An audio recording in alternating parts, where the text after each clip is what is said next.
Welcome to Stock Talk. Today we're taking a deep dive into Verizon Communications, ticker VZ.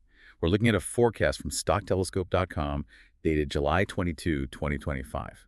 And our mission really is to unpack why this source sees Verizon as, well, a compelling opportunity for certain kinds of investors. Yeah, it's interesting. The source frames Verizon less as just, another telecom giant and more as a specific high-yield value play. It really hammers home the network leadership, but also this surprisingly attractive valuation right now. Okay, let's unpack that. Attractive valuation. Yeah. What exactly does the source point to? What makes VZ so fascinating at this moment?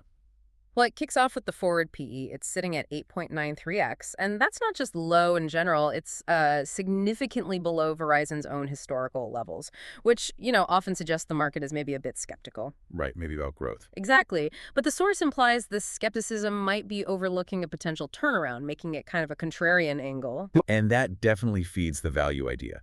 The source notes the stock price around $42.49 with a target of $48 to $52 over the next year. But let's be honest, for a lot of investors, it's that dividend, right? 6.38%. Oh, absolutely. That yield is, it's way up there in the S&P 500. And it's backed by, 20 straight years of increases? Shows real discipline. 20 years, yeah. And the source stresses it's pretty safe, too. A payout ratio around 63%, which means it's well covered by free cash flow. They're expecting over $19 billion for 2025. Okay, and that stability piece. That's the beta. It's just 0.37. So for you listening, that means it's much less jumpy than the overall market. A bit of a cushion. So solid financials, Right. big dividend appeal. Got it. But, telecom's not exactly a slow-moving sector. Stability is great, but what about growth? We hear a lot about 5G, specifically their C-band leadership. What's the story there? Right. That was a huge strategic move. They poured over $45 billion into that C-band spectrum. The plan is, by end of 2025, get C-band onto 70% of their existing cell sites, their AWS sites. And the key thing is, where they have C-band deployed, they're seeing better adoption of premium plans. Because it's faster, better capacity. Exactly. And lower churn, too. So stickier customers, more pricing power. It feeds directly into the bottom line. And the network quality seems to back that up. Over 222 million Americans covered by 5G ultra-wideband, plus that J.D. Power Award streak. 35 times in a row for best network quality. That's quite something. It really is. Which kind of leads to the next question. How do they leverage that network beyond just phones for more growth? And that's where fixed wireless access comes in, FWA. The source highlights this as a maybe quieter but massive growth area, from less than 1 million subscribers in early 22. To over 5.1 million in the second quarter of 2025. Yeah, the growth curve is steep, and they're aiming for 8 to 9 million subscribers by 2028.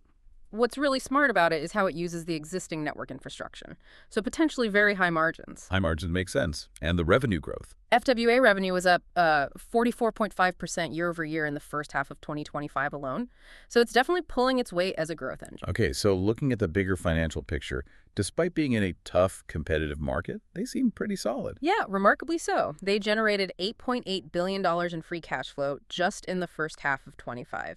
And they actually raised their full-year guidance for 2025. Now looking at $19.5 to $20.5 billion in FCF. Raise guidance, okay, and debt. Manageable. Net debt to EBITDA is around 2.3x. Pretty healthy for a company investing this heavily. Still, the source does mention the competitive heat, right? Those postpaid phone losses, 298,000 in the first half of 25. It does, yeah. You can't ignore that pressure. But Verizon's response seems focused on leveraging that #1 network quality claim and doing things like that 3-year price lock guarantee to keep customers loyal. A defensive move. Sort of. It highlights the balancing act. There are risks, definitely ongoing subscriber battles, maybe regulatory changes, interest rates always matter. But the defensive nature of the business, the diversified revenue, it helps mitigate those risks. So bring it all together for the listener. The source lands on a BUY recommendation. Yes, that's specifically targeted. It's for income-focused investors, value hunters, conservative types, and those with a longer horizon, say 3+ years. And the potential return. They're projecting a 13% to 22% total return, and that includes those dividends we talked about. Okay, so the final thought for you listening. As you look at the market, how does understanding these pieces, the valuation metrics like PE, the dividend safety, the big strategic bets like C-band, the growth from FWA, how does that help you make decisions, especially if you're looking for that blend of stability and long-term potential? And just before we wrap up, the necessary disclaimer from the source material. This investment thesis is for informational purposes only and does not constitute investment advice. The analysis is based on publicly available information as of July 22, 2025, and may not reflect subsequent developments. Investors should conduct their own due diligence or consult licensed financial advisors. Past performance does not guarantee future results, and all investments carry risk of loss. Also, dividend payments are not guaranteed and may be reduced or eliminated by the company.